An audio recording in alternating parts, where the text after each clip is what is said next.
And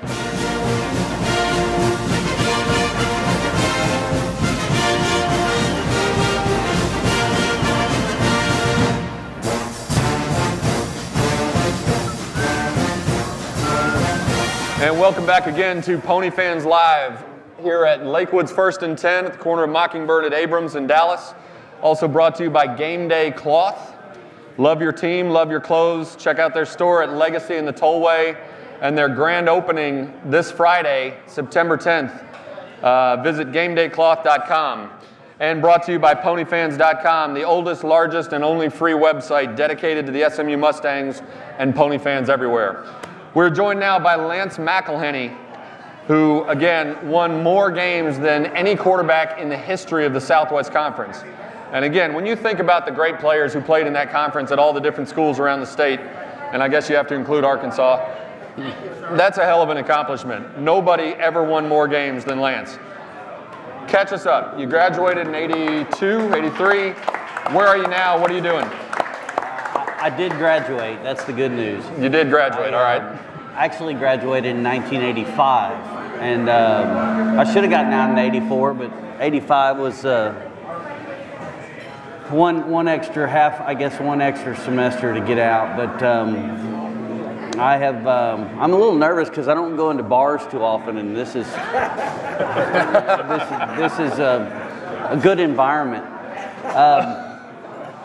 I've got married in 86. I had 3 kids and 2 mortgages and a dog, and I started my own commercial real estate business a year and 8 days ago. And if anybody needs any office space, come see me after the show. And it's good. I'm in a good place. All right, now Pony fans everywhere know that you came from Highland Park, played at Highland Park High School. Your father played at SMU. Your brother Lot played at SMU. Were you the easiest recruiting job in the history of this school? Probably. Were you born into playing at SMU? I didn't get a Camaro, if that's what you're asking.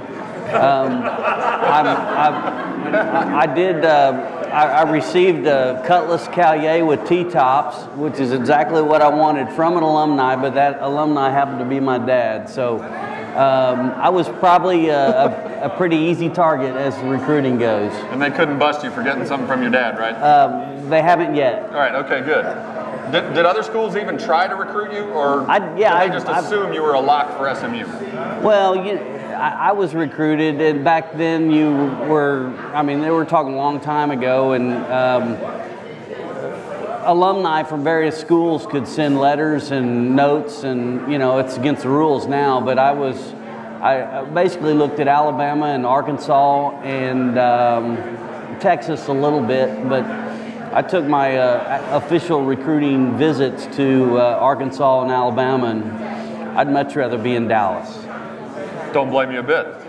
All right, when you signed with SMU, the Mustangs were coached by Ron Meyer, and a lot of times you hear people say that a coach when I was being recruited turned out to be a little different from the coach when I played for him. What was Coach Meyer like when he recruited you and then when you played for him? He's the best, maybe aside from Carl Sewell, he's the best salesman there is. And honestly, when I was recruited in 79 and 80, they had a great staff, and I played under Steve Endicott, who was my quarterback coach, and still a good friend today. And in fact, I spent time with Ron and Cindy Meyer in Lubbock over the weekend. He was in Lubbock. His daughter married a guy that was recognized out in Lubbock, so he's a class act, just a really good coach, and to this day he probably still should be coaching. But I was very happy with what was going on then. When you arrived in 1980, you joined a team that had gone 9-12-1 over the previous 2 years. But what a lot of people don't realize is SMU hadn't been to a bowl game since, do you know how long it was? The Astro Bluebonnet Bowl at the end of the 1968 season. So you arrive, you're a hotshot quarterback from Highland Park. They already have a proven quarterback here in Mike Ford. Did his presence make you consider going elsewhere? Did you assume you were going to come and sit the bench for a couple of years? By the way, I probably went to that bowl game in '68. My dad used to load up the family and go to SMU games. But no, I just looked at the school and obviously the talent that we had recruited the year before I went there with the Eric and Craig and Charles Wagner and very deep defensively. I mean, we were. I knew there was something special going on. You know, you don't expect to obviously play when you're a freshman, so I knew Mike was there and was throwing the ball around, but we apparently needed to run a little bit different offense and try to get these guys the ball, and so I got a shot. But no, as far as recruiting goes, I just looked at SMU as being a great choice from a. It was the right choice for me, and you know, a lot of people actually look at their college athletics as just a stepping stone of, you know, playing in the NFL, which is a shame because about 2% of players do. But I knew that it was probably 4 or 5 years of college, and that was going to be it. So where do you want to be after school? Which, you know. Okay, you mentioned as a stepping stone toward the NFL. But in the case of your team, that was really true for a lot of guys. At one point, you had 9 defensive players who went to the NFL. And I've heard you talk before about how big and strong and fast and talented that team was. Can you sort of paint a picture, compare it to some of the better teams you've seen since then? Just how loaded was that team?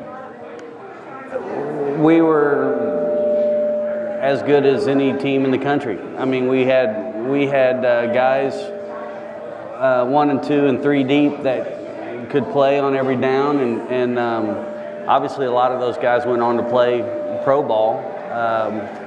But yeah, we were good. Yeah, it was a good place to be. Everyone talks about you having won more games than any quarterback in the history of that conference, a record which obviously will never be broken. But when people talk about individual games, it always starts with your first game, 7th game of your freshman season. You go down to University of Texas, and Ron Meyer switches from Mike Ford to you at quarterback. When did you find out you were going to be starting in Austin, and what was that conversation like with Coach Meyer? Actually, on the Monday after the Baylor game, the week before, he said we're gonna open this up, and anybody that wants to start can on Saturday. And so I kind of worked all week towards trying to get that start. I don't know exactly why. That might not be real smart, but Texas was number 2 in the country at the time, and we got a bad. Am I not sitting right? That's okay. It was, so I found out really on Thursday that I'd be starting, and that's kind of a double-edged sword, you know. But it was a great day in Austin, and actually there's nothing better than beating the Texas Longhorns in Memorial Stadium. My dad tells me that he and my brother and I have never lost to the University of Texas in Austin. Ever. Yeah. Which is, my dad's kind of weird about little trivial stuff like that, but yeah. You got any more family members we can recruit? Not yet. Not yet? We recruited my son last year, but he decided to become a frat. He's playing beer pong in Lubbock, Texas. Probably as we speak, or at the library, one of the two. Yeah. To you, as his dad, he's at the library. Right, exactly. So, talk about that game, though, because I guess you had a couple of days to either get excited or get nervous, depending on how you looked at it. But when you walk into the stadium, it's one of the biggest stadiums in the country, hostile crowd. Was it better starting your first game on the road, where you didn't have as many friends and family around? The outcome proved that, but yeah, it was the greatest day. It was one of those, you know, kind of a crisp, sunny day, and you walk outside and, you know, there's dew on the ground, and, you know, in Austin, Texas, everybody's wearing their burnt orange, and it's so obnoxious. But I knew what my job was to keep the ball off the ground, not make mistakes. I think we threw the ball 7 times that game or something. It we ran a little offense and kind of picked on a defensive end, and as long as our receivers were making blocks, these guys behind us were going to make plays. And we ended up winning that game 20-6, but our defense won more football games in the 4 years that compared to our offense. We were loaded. Some people who were at that game said the post-game atmosphere on the field, just the little SMU section on the field, was the greatest post-game celebration they ever saw. How good did that silence sound when you turned the volume down on that crowd in Austin? It was beautiful. That's when they started the slush fund. Everybody was asking for money right there so we can start recruiting some kids, you know. But it was a great little family win. All right. One thing a lot of people don't realize about you is you did lead the conference in passing efficiency one year. That's a bunch of bull. Well, I was going to say, what's the biggest misconception? That you can't throw, or that your only job is to give the ball to Eric Dickerson and get out of the way? I did that quite a bit, but when we threw, we could throw the ball, but our offense was not geared for that. We threw the ball on first down, and it was just to kind of keep them off guard. But I don't know anything, you know, I don't really pay attention to in fact, I don't even know what offensive efficiency means, nor can I spell it. Some random statistical equation okay. Is it true that you actually lobbied Coach Meyer to stay in Austin that night, keep the team down there and celebrate in Austin? Because he says you did. That's a fog. I was when Jerad was talking, I said, wait till he's 48. He won't be able to remember half the stuff he just blurted out. I can't remember if I approached him on that. Everything was, you know, that was many moons ago. You quarterbacked the only undefeated team in the country your first year. You scored the only touchdown when you beat Dan Marino and the Pitt Panthers in the Cotton Bowl. How do they justify Penn State as national champion that year? Well, I've done some research on that. Okay.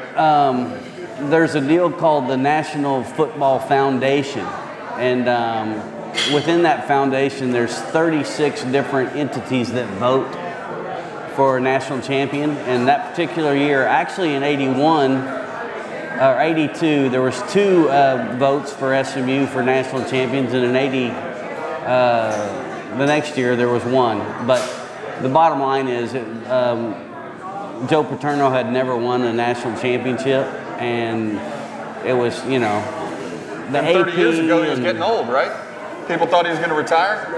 Well, we were the only undefeated team, but I would like to suggest that even today, let's go ahead and have a little alumni game and line it up and get after it. I saw Eric a couple weeks ago. That guy can still play. Russell can still play. Let's go.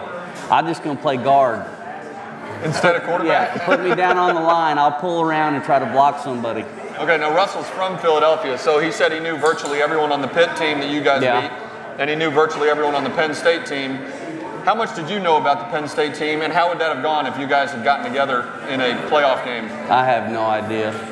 I know that the Pitt team was nasty. The first 4 or 5 plays were late hits, out of bounds. They got 3 or 4 penalties for aggressive play. I mean, they were trying to make a point, and it was cold, rainy, and it was a miserable day. And we made one long pass play to Bobby Leach and got the ball down there and scored. Again, our defense shut them down, and we were able to win 7-3, which is kind of a miracle against Dan Marino. But I have no idea what Penn State had. I just know what we had, and if we would have played, I think there was a real good chance that we could have won the ball game. I'd have to think so too, and pretty much everyone I've talked to who saw those teams said you were the best team in the country. We'll just assume you were. As far as we're concerned, you were national champions. We're going to take another break. This is PonyFans Live. We'll be right back with one more with Jerad and Lance. All right.